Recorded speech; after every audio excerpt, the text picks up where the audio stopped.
jarraba da sharri ne ko da alkhairi da ni'ima ne ko da musiba. Wa fitnatul mushrikina launu, fitinan mushrikai da za a ce mushrikai sun yi fitina wata ma'ana ce daban. Wa fitnatul mu'min fi malihi wa waladihi wa jarihi launin akhar, fitinar da za a yi wa mumini cikin dukiyarsa da makocin shi da 'ya'yan shi, wannan ma wata ma'ana ce daban. Wal fitna allati yuqi'uha baina ahli al-islam, haka fitinar da za ta faru tsakanin musulmai, kamar fitinar da sun faru tsakanin sayyidina aliyu da sayyidina muawiya, ita ma wata aba ce daban.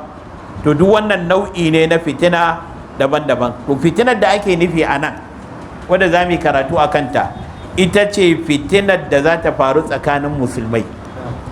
A nan fitinar da muke nufi ba muna nufin shirka ko kafirci, a'a fada da yake faruwa tsakanin musulmai.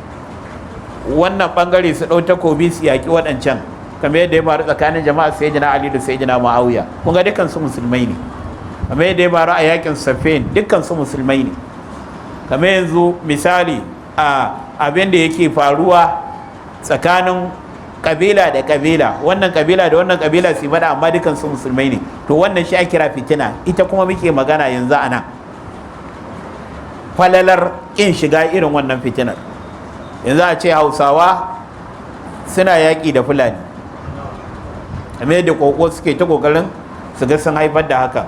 Kurin a waye gari ba haushi da ya ga ba filatani ya kashe shi, ba filatani da ya ga ba haushi ya kashe. To wannan fitinar da za a gina ta kan kabilanci, alhali ba filatanin nan musulmi ne, ba haushen musulmi ne, sai su faɗa da juna, ko ba haushe da bai rabe, ce bai rabe ya kashe ba haushe, ko ba haushe ya kashe bai rabe, amma dukan su musulmai ne. Wannan shi ake kira fitina. To wannan shine za mu karanta hadisai da suke jan kunne kada a shiga ciki, kuma falalar wanda ma ya guje ta yana da lada na daban. Wanda yake tsaye a cikinta, to wanda yake zaune ya fi shi falala. Wanda yake gudu a cikinta, to wanda yake tsaye ya fi shi falala. Ma'ana gwargwado yadda mutum ya nisance ta, gwargwado yadda zai samu lada. Amma faɗan daba irin wanda yanzu muke fama da shi, kurin yara su ɗibo makamai su shigo unguwa, a ta saran maza da mata da yara da kowa, duk wanda tsotsaye ya gita kan shi a sare shi a ɗebe mai kaya.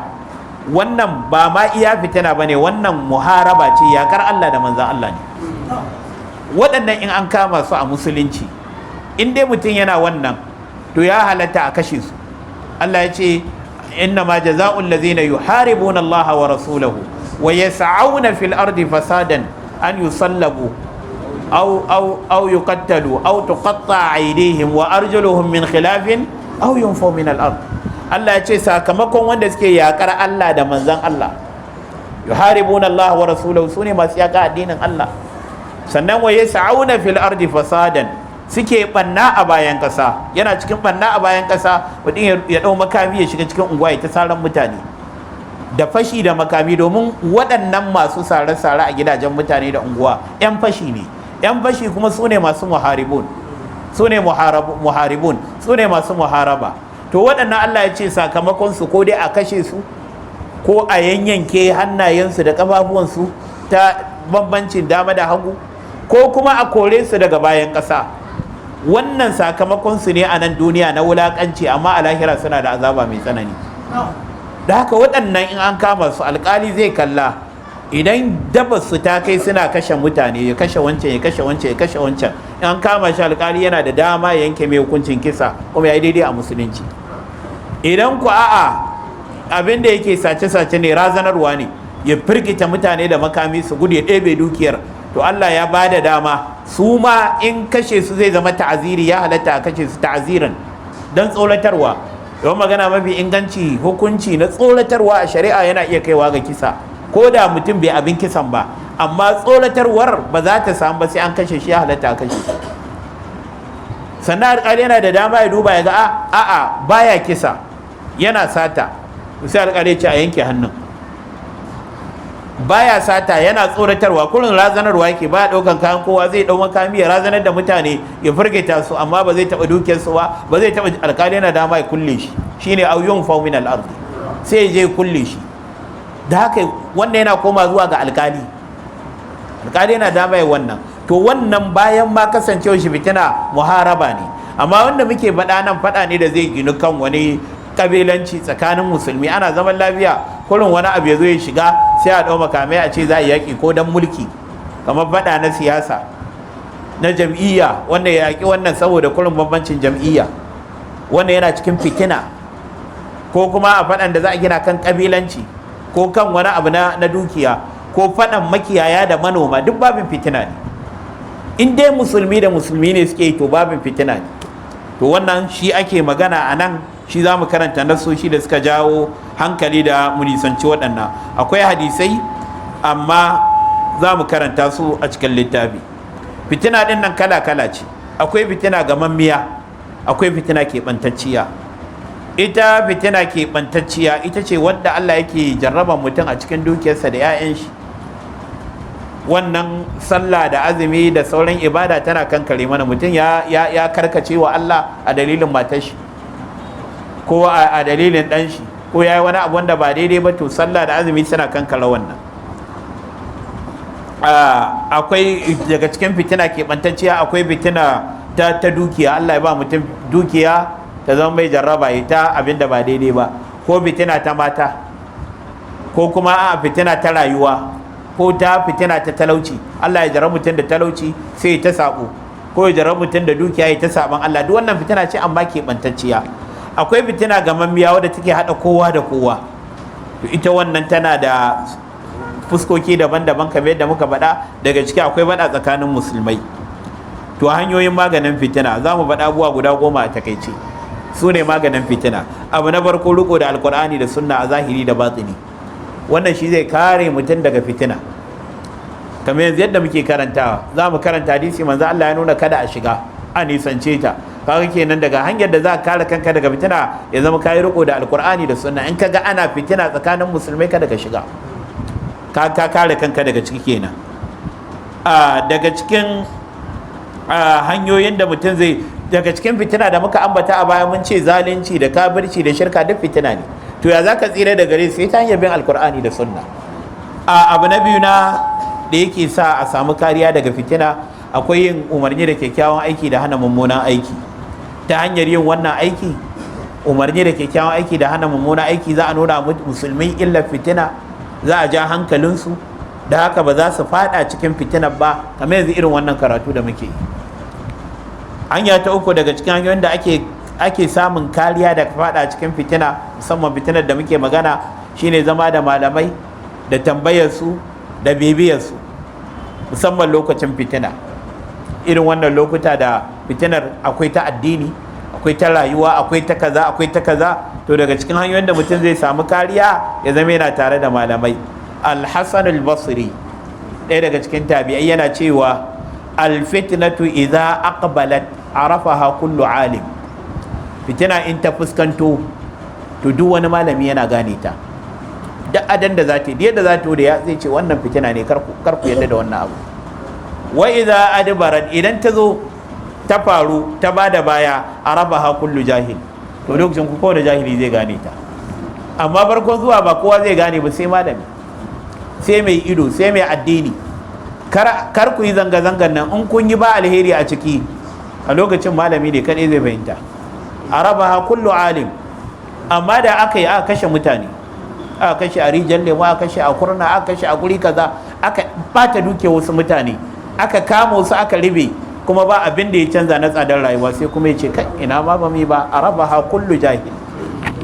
To shi yasa in malami ya hango abu ya ce kar ku yi, to abin da yake daidai shine mutum ya yi da'a da biyayya. Za ka yi mamakin mutane sun yi da malami ya jagorancin sa addini, abin da ya fi komai tsada a rayuwar mutum, addini. Ka yadda malami ya shige jagorancin ka addini, amma abin rayuwa ya zo, wani kasuwanci ya zo, malami ya ce haramun ne, sai a ce da Allah rabu da shi. Haka aka yi tayya a baya, sai da aka damfar mutane da yawa, irin cinikin nan da ake yi na al-ahramat, a ce in ka zo kai rijista, ka ba da 10,000 kai rijista, in ka kawo wani, to za a baka ladan kawo shi, kuma kudin ka zai karu gwargwadon wanda ka shi ma in ya kawo ni kai ma za ka. Mutane suka yi ta zuba kuɗi, sai daga ba kuma abin ya zo ya kulle, ya tafi da dukiyarsa. Duk wanda ka ce mai wannan cikin cinikin haramun ne, wayo ne. Ka zo ka ba da 10,000, an ce idan ka yi rijista in ka kawo wani, to sati ka zo karɓi naira 2,000. to kaka wani ya bada 10,000 in sake zo a 10,000 shi za a ɗauko 2,000 a baka, kai taka tana ci an riƙe, shi ma sai a ce ya kawo wani, in ya kawo wani kai za a ƙara ma, shi ma a ƙara mai, shi ma ya kawo wani a kuɗin wani, da haka kuɗin ku ne suke karɓa suke baku, suna tattara, sai an gama tattarawa na ƙarshen kuma sai ta rube da shi. To irin wannan yana nan misalai da yawa. To da haka su malamai suna iya gane mafsada da maslaha. Wani abin za ga idan mutum ya rufe, amma malami zai ce me kaka yi, wannan ba daidai bane, haramun ne, kaza da kaza. Misalai na nan da yawa. Abu na hudu, maganin fitina haƙuri da bi a hankali. Allah yana cewa summa inna rabbaka lillazina hajaru min ba'di ma futinu, sai Allah ya ce summa jahadu wa sabaru. Allah ya ce inna rabbaka min ba'diha laghafurur rahim. Maza Allah sallallahu alaihi wasallama ya ce wa Abu Zar, kaifa anta idza asaba an-nasu mautun. Maza Allah ya ce Abu Zar, ya za ka samu kanka, ya za ka kasance in mutuwa ta samu mutane, akai ta mutuwa ana kashe mutane, yakunu al-baitu fihi bil wasib, kabari saboda yawan mutanen da ake kashewa, kabari ma ba za a samu kabarin da za a binne mutum ba sai an saya. Saboda me? Saboda yawan wanda ake kashewa, sai ka biya a sa mutum abin ne, sai an ba da bawa. To ya za ka irin wannan yanayin? Abu Zar ya ce Allah da manzansa suka sani. Wata riwaya ce abinda Allah da manzo suka zaba min. Sai manzo Allah ce alayka bis sabri, kai hakuri, kada ka je ka shiga cikin wannan kashe-kashe. A wata riwaya tasbiru, kai hakuri. Hadisi yana cikin sunan Abu Dawud. Shara ce yadda ake kashe mutane din a Gaza, da yadda 'yan bindiga suke kawo mutane su kashe, duk wannan manzo Allah ya ishara za a samu wannan yanayi. Yanzu akwai wanda ya shiga cikin 'yan bindiga saboda me?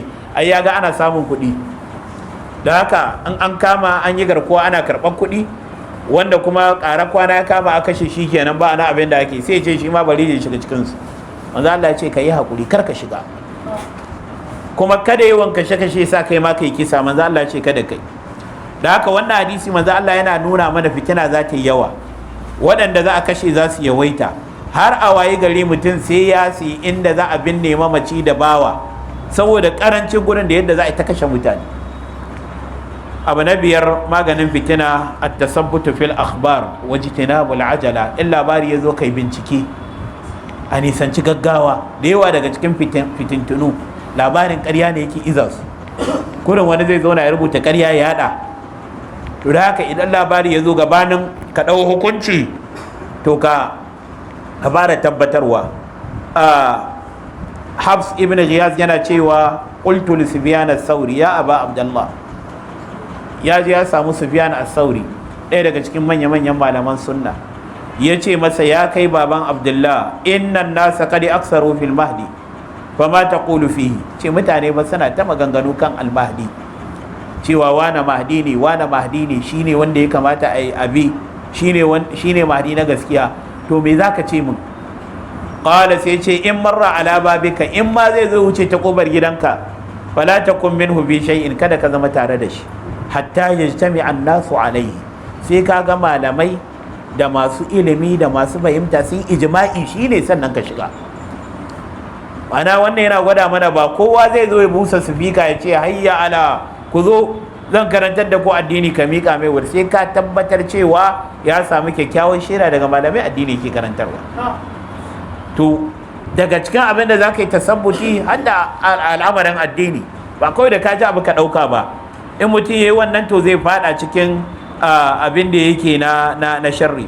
Abdullahi dan Mas'ud yana cewa inna hasa takunu hanatun, za a samu kurakurai wa umurin mushtabihat, da al'amura rikitattu. Fa alayka bitu'da, ka bi a hankali. Fatakunu tabi'an fil khairi, ka zama mabiyi cikin alkhairi. Khairun min an takuna ra'san fi sharri, ya bi ka zama shugaba a cikin sharri. Ka zama mabiyi cikin alkhairi, ka zama mamu, ya bi a ce kai ne shugaba a cikin sharri. Da haka da abin da ya zo ka bi a hankali. Wannan magana ta Abdullahi dan Mas'ud tana cikin musannaf na Ibn Abi Shayba. Abu na shida da mutum zai kiyaye kansa da shi ta hanyar fitina, kiyaye baki, harshe. Mutum ya kiyaye harshen shi, kada ya faɗa abin da zai haifar da fitina, kada kuma ya shi ma ya je ya shiga fitina da bakinsa, ya kame bakin shi. abu na bakwai nisantar fitina din da guje mata, kamar yadda zamu karanta cikin wannan hadisi. Duk inda ga ana fitina ka guje mata, kar ka shiga. Akwai hadisai da dama daga annabi sallallahu alaihi wasallam. Abu na takwas lazimtar jama'a, kamar yadda muka yi karatu lazimtar gaskiya. Mun yi wannan babukan cikin farkon wannan littafi din. Duk inda ka ga ana abu to kakka bi shazi, kakka bi wanda ya fita ya ware daga cikin jama'a, ka bi inda al'ummar musulmi suke. Abu na tara shagalta da ayyuka na kwarai, shi ma za mu karanta a cikin littafi. Yana daga cikin maganin fitina shagalta da ayyuka na kwarai. Mutane na ta zage-zage a Facebook, kai kana can kana nafila ka masallaci, kana azumin ka na nafila, ba ka faɗa komai sai alkhairi. Abin da ka sani ka faɗa, da ba ka sani ba ka bakinka, sai ya kubuta a gurin Allah. Amma in ka ce a'a ana wannan kowace magana ake sai ka yi sharhi, sai ka ce wani abu. Wani malami ya ce kaza, ka zo ka zage shi. Wani ya ce kaza, ka zage. Gobe can kana rikici da wancan, gata kana yi da wancan, to za ka shiga cikin fitina ne dubu-dubu. A'a, ya zama ka shagalta da ayyukan alkhairi. In kai mai karantarwa ne, shagalta da karantar da mutane, kada ka shagaltu da abubuwan da ake yi. Wannan kuskure ne da yawa daga cikin masu da'awa na fada, musamman matasa da wanda suke da karancin karatu gurin malamai, da wanda ma ba su da karatun. Ga mutum da sunan ilimi komai yana shiga, komai mai koyi shagalta da karantar da mutane addini. A'a, ya shagalta, ina ne wane ba daidai ba, ya kama kyamara ya ce gobe ku saurare da karfe kaza zan dakawa ne. To kaga dole a fada cikin fitina. Shagalta da ayyuka na kwarai, kamar yadda zamu karanta a cikin hadisi. Manzo Allah ya ce badiru bil a'mali fitanan ka qita'il laylil muslim. Ku riga fitina ayyuka, ku riga fitintunu ayyuka. To sannan abu na 10 neman tsari a wajen Allah daga fitina. Mutum ta neman tsari, Allah ya tsare shi daga fitina, Allah ya tsare shi daga fitina, yawan ta neman tsari. To wannan abubuwa guda 10 in mutum ya yi kokari ya kamanta su, zai kare kanshi daga fitina. Allah madaukakin sarki ya kare. قال المصنف رحمه الله تعالى عن أبي هريرة قال أن كروا daga Abu Hurairah, Allah ya kara masa yarda, yace wannan abin da na karanta muku faifa ce da na rubuta ta a wani conference da aka yi, shafi 18 ce. Wala Allah zan bayar da ita a sata a cikin group, wanda yake so sai ya dauka ya photocopy. Na ba ku ita a takaice ne.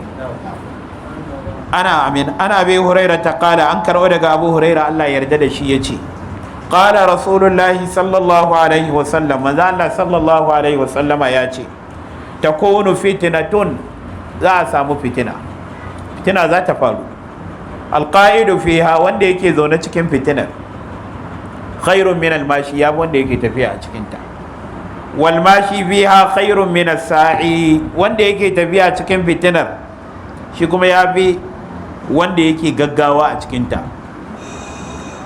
Man yastashribu laha, duk wanda ya kwalla farai ya dinga hasashenta, yana neman ta, yana so ta zo, manzo Allah ce tastashribu lahu, ita ma za ta haɗe shi. Wa man wajada minha malja'an, duk wanda ya samu wata mafaka daga fitina, ma'ana inda zai bi ya fake ya gudu, kada ya shiga cikin fitina din. Manzo Allah sallallahu alaihi wa sallama ya ce au ma'azan, ko wani guri da zai tsare kanshi daga fadawa cikin wannan fitina, manzo Allah ce falya'uz bihi, to ya fake da wannan gurin. Kun ga manzo Allah yana ishara ga cewa koyaushe mutum ya guje a fitina shine abin da yake daidai. Manzo Allah ya ce duk wanda ya samu wata mafaka ko wani guri, manzo Allah ya ce to ya guje wa gurin, shine abin da ma'ana yake daidai. Wannan nassin hadisi yana nuna mana nisantar fitina. Al-Hafiz Ibn Hajar da ya zo sharhin wannan hadisi sai yake cewa fihi tahziru min al-fitina, cikin wannan hadisi akwai jan kunne daga fadawa cikin fitina. Wal hasu ala shinabi dukhuli fiha, da kwadaitarwa wajen nisantarta, kada a shiga cikin ta. Wa anna sharraha yakunu bi hasbi ta'alluq biha, sharrin fitina gurgurdan yadda mutum ya rataye da ita. Shine manzo Allah ce man yastashrifu laha, duk wanda ya kwalla fare ya shige ta, ya dinga hangenta yana cewa ta zo, ai fitina yake nema, so yake shiga, tastashrifu lahu, za ta haɗe shi. Da haka gwargwadon yadda mutum ya shige ta, gwargwadon yadda zai samu kanshi a cikinta. Da haka nan manzo Allah ya nuna mana wanda yake zaune, ma'ana shi bai kai kawo cikin fitinar ba, ga dai fitinar ta zo, kila ma ta zo inda yake, amma ya ja bakin shi ya yi shiru, to ya bi wanda yake tafiya a cikinta, wanda ya tafi ya kai kawo cikin fitinar. wanda yake tafiya kuma ya fi wanda yake gaggawa, mai sauri a ciki. Kaga ashe gwargwado yadda mutum ya nisance ta gwargwado yadda alkhairi zai kasance. A wani hadisi na annabi sallallahu alaihi wasallama da manzo Allah ya tsoratar kan fitina, manzo Allah yake cewa innaha satakunu fitanun, za a samu fitintunu, ala summa takunu fitnatun, sannan a ƙara samun wasu fitintunu. Alqa'idu fiha khairun min almashi fiha, wanda yake zaune a cikin fitinar ya wanda yake tafiya a cikinta. Wal mashi fiha khairun min as-sa'i ilaiha, wanda yake tafiya a ciki to ya wanda yake gaggawa yake gudu a cikinta. Ala fa idza nazalat, idan ta sauka, aw waqa'at ko ta faru, faman kana lahu iblun falyalhaq bi iblihi, wanda yake da raƙuma a jeje ta gudun raƙumansa. In kai buzu ne ta gudun raƙumanka. Wa man kana lahu ghanamun, wanda yake da awaki ko tumaki, falyalhaq bi ghanamihi, yaje shiga dabbobin shi ta kiwon kayan shi. In kai babulatani ne sai ka shige dabbobinka. Wa man kana lahu ardun, wanda yake da wata gona, falyalhaq bi ardihi, tafi gonar shi. In kai manomi ne tafi gonarka. Qala fa qala rajulun ya rasulullah, sai wani mutum ya ce, kamar yadda yanzu kai ma zaka ce, sai wani mutum ya ce ara'aita man lam yakul lahu iblun, ya wanda bai da raƙuma, wala ganamun bai da dabbobi, wala ardun bai da gona. Na san kai ma zaka ce haka. Qala sai manzo Allah ce ya amidu ila sayfihi, ya koma ya dau takobinsa, fa yadqu ala haddihi, ya dakusar da takobin, ya sa dutse ko na abu ko karbe ya dakusar da takobin, bi hajarin da dutse, summa liyanju, sannan ya tsira in istada an najata, in zai iya tsira, ya dakusar da takobin yadda ba zai fada ba. Allahumma hal ballaghtu, manzo Allah ce na isar, Allah na isar. Allahumma hal ballaghtu, Allahumma hal ballaghtu, Allah na isar, Allah na isar, Allah ka shaida na isar. Qala fa qala rajulun, sai wani mai ce ya rasulullah, ya manzo Allah, ara'aita in ukrihtu, yaya zan yi idan an takura ni, an tilasta ni, hatta yuntalaqa bi ila ahadi siffaini, ila ahadi saffaini, aw ila ihda al-fi'ataini, har aka jani aka yi ni ɗaya daga cikin bangarori biyu. Faɗa ne ake na tsakanin musulmi da musulmi, sai ɗaya bangaren suka kama mutum, suka tilasta shi, suka sanya shi a wani sahu. manzo Allah ya ce to ya zan yi aka yi ni ɗaya daga cikin bangarori biyu. Fa darabani rajulun bi sayfihi, wani yazo ya sare ni da takobi cikin ɗaya bangaren. Aw yaji usahamun, ko wani ya harbo mashi, fa yaqtuluni, ya kashe ni da shi. Qala sai manzo Allah ce yabu bi ismi wa ismika, zai koma wa Allah da laifinka da laifinsa, kai baka da laifi. Wa yakunu min ashabin nar, ya zama cikin yan wuta. Kun ga wannan ya kai matuƙa wajen nuna a nisanci fitina. Mai gona ya tafi gona, mai dabba ya tafi dabba shi, mai raƙuma ya tafi gudun raƙuma, wanda bai da komai ya da kusa da takobinsa ya tsira. Haka manzon Allah ya faɗa sallallahu alaihi wasallam. Ar-rajulun min Abdul Qais, an karɓo daga wani mutum daga cikin kabila Abdul Qais, kana ma al-khawarij, da yana tare da khawarija, masu kashe musulmai ba da dalili ba, haka kul yan tawaye, yana tare da su, sun mafaraqahum, sai ya bar su, ya bar khawarijanci, Allah ya shirye shi. Qala, yana ba da labari na abin da ya faru, yace dakhalu qaryatan, sun shigo wata alqarya. Fa kharaja Abdullah ibn Khabbab zu'ran, sai Abdullah ibn Khabbab ya fito a tsorace. Abdullah ibn Khabbab ibn Arat, shi baban shi sahabin manzo Allah ne, shi kuma Abdullahi din tabi'i ne cikin manya-manyan tabi'ai. To Abdullahi din ya fito a tsorace. Wannan Abdullahi akwai ruwaya cikin Tirmidhi da Sunanin Nasa'i, ya jirru rida'ahu, yana jan mayafinsa saboda khawarija sun shigo garin, kamar yanzu ka ce inan yan bindigan nan masu ke jinafin din mutane sun shiga gari, haka suka shigo garin. Sai ya fito yana jan mayafin shi a tsorace. Faqalu, zai suka ce lam tura, kakka tsorata, ka ba wata damuwa, kakka tsorata, sau biyu, ma'ana kwantar da hankalinka, kakka tsorata. Faqala, sai ce wallahi laqad ra'tumuni, wallahi kun tsorata ni, kun birgita ni. Qalu, suka ce anta Abdullah ibn Khabbab, kai ne tabi'in nan dan sahabi Abdullah ibn Khabbab, sahibi Rasulullah, babanka sahibin manzan Allah. Kun ga ma'ana sun gane, sun san da shi a garin. Qala na'am, yace eh. Qalu, zai ka ce fa hal sami'ta min abika hadisan, da Allah ko ka ji wani hadisi gurin babanka? yuhaddisu bihi an rasulillahi sallallahu alaihi wasallam tuhaddisnahu, da yake faɗa daga manzo Allah da Allah da zaka gaya mana, ko kana da wani hadisi daga babanka da ya ji a gurin manzo Allah da zaka gaya mana? Qala sai ce sami'tuhu yaqulu, na ji shi babana yana cewa an rasulillah sallallahu alaihi wasallam, daga manzo Allah sallallahu alaihi wasallama, manzo Allah innahu zakara fitnatan, manzo Allah ya ambaci fitina. Na ji babana cewa manzo Allah ya ambaci fitina, yana ce alqa'idu fiha, wanda ke zaune khairun min alqa'im, ya wanda yake tsaye a cikin ta. Wal qa'imu biha, wanda yake tsaye kuma khairun min almashi, ya wanda yake tafiya a cikin ta. Wal mashi biha, wanda yake tafiya khairun min as-sa'i, ya bi mai gaggawa mai sauri a cikin ta. Kun ga ya gaya musu hadisin da ya dace da su, dan yanzu wannan abin da suke fitina ne. Mutum ya dau makami ya kashe dan wasa musulmi, fitina ne.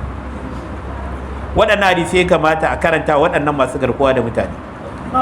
Duk wanda ya je gurin su, waɗannan hadisai ya kamata ya tsoratar da su Allah, ya tsoratar da su annabin Allah. Manzo Allah ya ja kunne.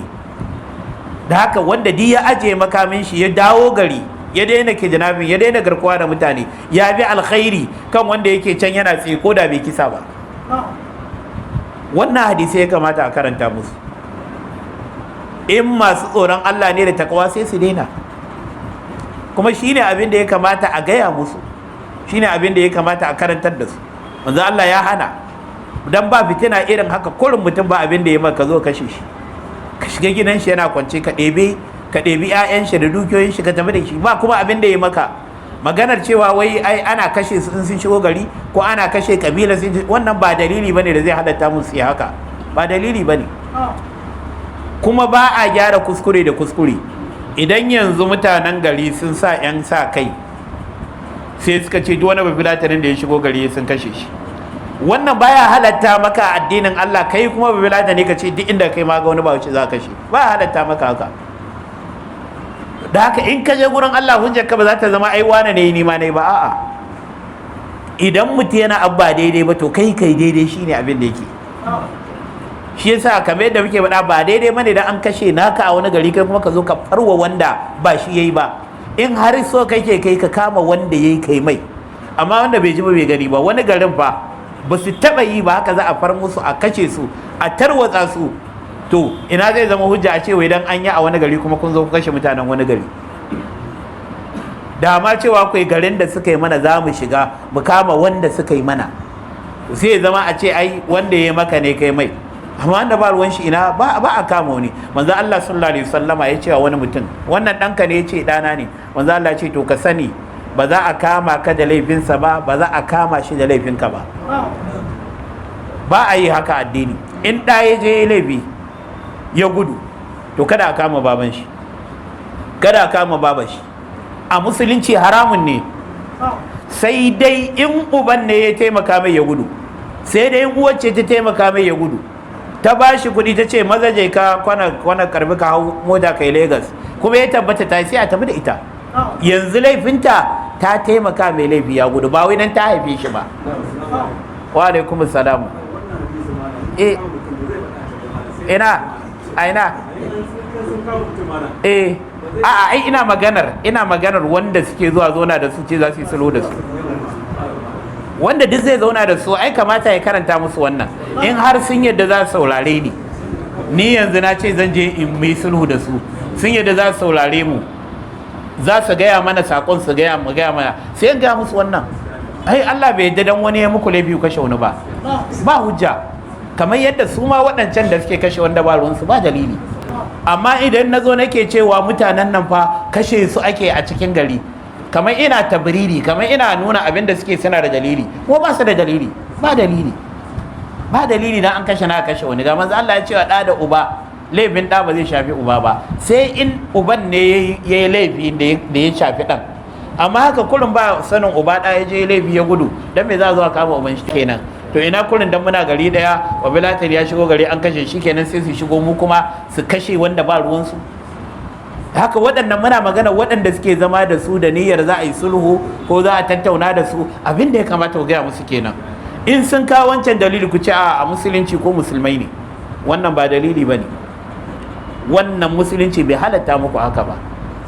Dan wani ya yi laifi kuma kama wani, musulunci bai halatta muku haka ba.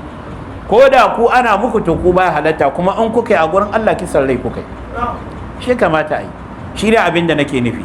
To manzo Allah ya karanta musu wannan hadisi, sai yake cewa qala, yace manzo Allah ce fa in adraktaha, in ka riski wannan fitina fa kuna abdullahi al-maqtul, ka zama kai ne ba wanda za ka kashe, ma'ana karka yadda kai kisa, kai ka zama kai ne za ka kashe. Sai ya karanta khawarija wannan hadisi.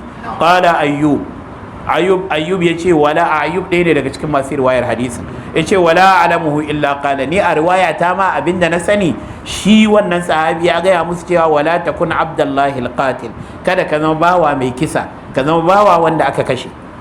Qalu, khawarija suka ji wannan suka ce anta sami'ta hadha min abika, kai ne ka ji wannan daga babanka, yuhaddisu bihi an rasulullah sallallahu alaihi wasallama, yana faɗa daga manzon Allah, kai ka ji wannan? Qala na'am, yace faqaddamu, sai suka kawo shi gaba, suka kwantar da shi ala diffatin nahar, a gefen bakin korama, fa darabu unuqahu, suka sare mai wuya.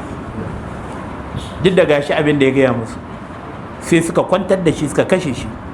Tabi'i ne babba fa, amma waɗannan khawarija suka kashe shi. Fasala damuhu, sai jinin shi ya kwarara, ka annahu shirak mazqar ko makhzafar, kamar shirak, kamar ma'ana zane da ya gudana. Wannan kalmar ta ikhzafar a wani lafazi fa mazzaqar, ma'ana da mimun da zalun da qafun da ra. Abinda ake kira alimziqirar shine jini ya haɗu sannan ya yanyanke ba tare da ya haɗu da ruwa ba, tunda a bakin ruwa suka yanka shi, to jinin sai ya tafi a cikin ruwan amma kuma bai cakuɗe da ruwan ba. Shine abin da yake sai faɗa mana a riwayar, ya'ani makhtalata bil ma'id dam, jinin bai haɗu da ruwan ba, haka jinin ya kwarara. Wa baqaru umma waladihi, ba su tsaya nan ba, suka kama bai wasa sadaka, suka yanka cikinta, amma fi batniha, suka ciro abin da ke cikin. Wannan ya nuna maka dama can waɗannan mutane ba masu imani bane, khawarija dama ba masu imani bane, kuma har yau ma wanda suka bi tabarkin su, shi za ga sun kama mutane suna yanka su kamar dabbobi. To tun na da can ma haka suke, kuma yanzu ma haka suke, Allah ya kare.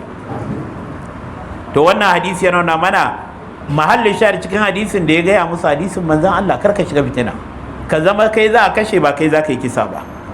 An abi kafsha, an karbo daga abi kafsha, qala, yace abi kafsha shine abu kafsha as-sadusi al-basri, ya shahara da alkunya shi.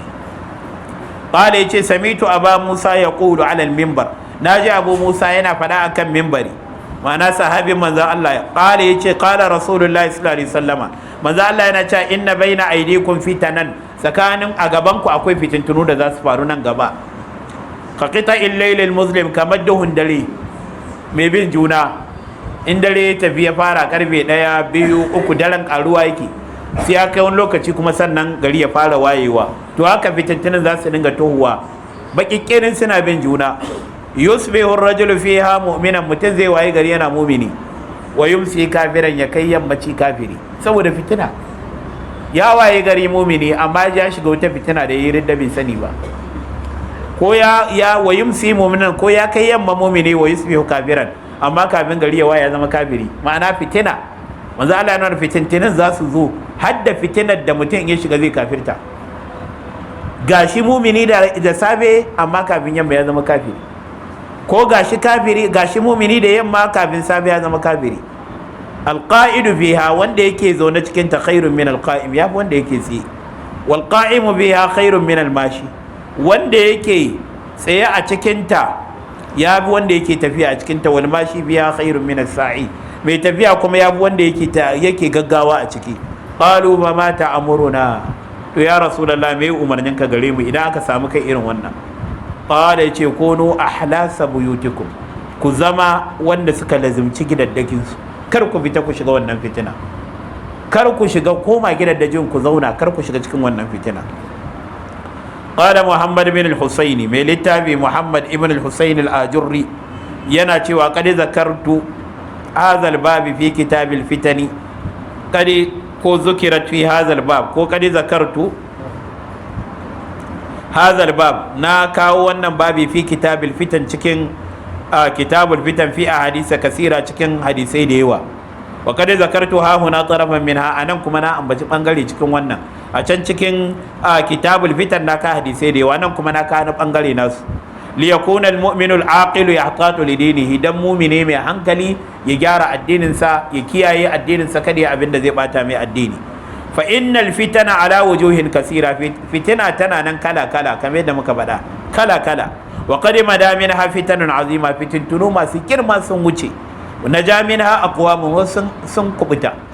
Fitintunu da yawa sun wuce, kamar na khawarija da aka yi a zamanin sayyidina Ali, kamar abin da ya faru a zamanin sayyidina Ali da Muawiya.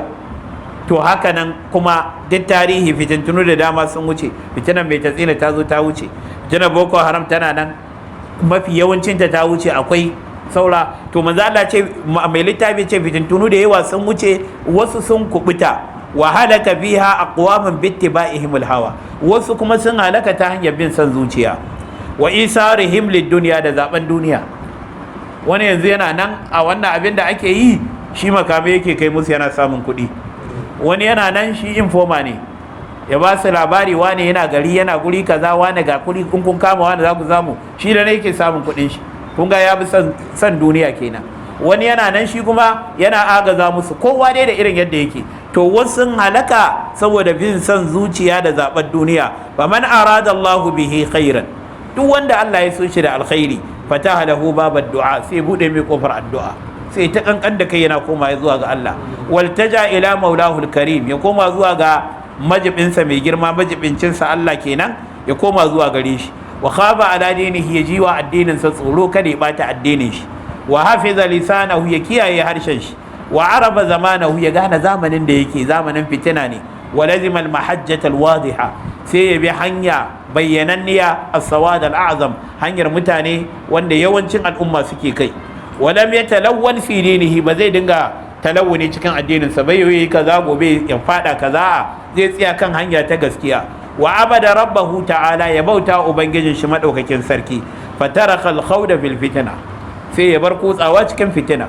Fa innal fitnata yaftadahu indaha khalqun kasir, ita fitina yayin faruwarta halittu da yawa suke fallasa, suke bayyana. Alam tasma ila qaulin nabi, baka ji baɗan annabi sallallahu alaihi wasallama ba? Wa huwa muhazzirun ummatahu alfitan, yana tsoratar da al'ummarsa kan shiga fitina. Manzo Allah ya ce yusbihu ar-rajulu mu'minan, mutum zai waye gari mumini, wa yumsi kafiran, amma ya kai yammaci kafiri. Wa yumsi mu'minan, ya kai yammaci mumini, wa yusbihu kafiran, ya waye gari yana kafiri. An abi huraira, an karbo daga abi huraira, anin nabiyyi sallallahu alaihi wasallam, daga annabi sallallahu alaihi wasallama, annahu qala, manzo Allah ce badiru bil a'mal, ku yi gaggawa da ayyuka na kwarai. Cikin abin da muka faɗa na maganin fitina, yin ayyuka na kwarai, ku yi gaggawa. Satakunu fitanun, fitinu za su kasance. Ka kita illailil muslim, kamar yankin dare mai duhu. Yusbihu rajulu mu'minan, mutum zai waye gari mumini, wa yumsi kafiran, ya kai yammaci kafiri. Wa yumsi mu'minan, ya kai yammaci mumini, wa yusbihu kafiran, ya waye gari yana kafiri. Yabi'u ar-rajulu dinahu bi'aradin min ad-dunya, mutum ya sai da addinin shi da wani abu na duniya. Yanzu akwai wanda za a tallata mai wani abu na duniya, shikenan sai ya taimaka ita wannan banna din. An Sa'id ibn Jubair qala, an karbo daga Sa'id ibn Jubair, ɗaya daga cikin manya-manyan tabi'ai, yana cewa qala li rahibun, wani mai bauta yana ce min, ya Sa'id, ya kai Sa'id, fil fitnati yatabayyanu laka man ya'budu Allah ta'ala, a cikin fitina ne ake gane mai bauta wa Allah, dan ba zai daina ba. Duk mai bauta Allah, ko da fitina ta zo ba zai daina ba. Wa man ya'budu at-taghut, za a gane kuma mai bauta taghut. In fitina ta zo sai ya bar Allah ya bi fitina din. Da an bashi kuɗi sai ya bi abin da ake so. To ta hanyar fitina ne ake ganewa.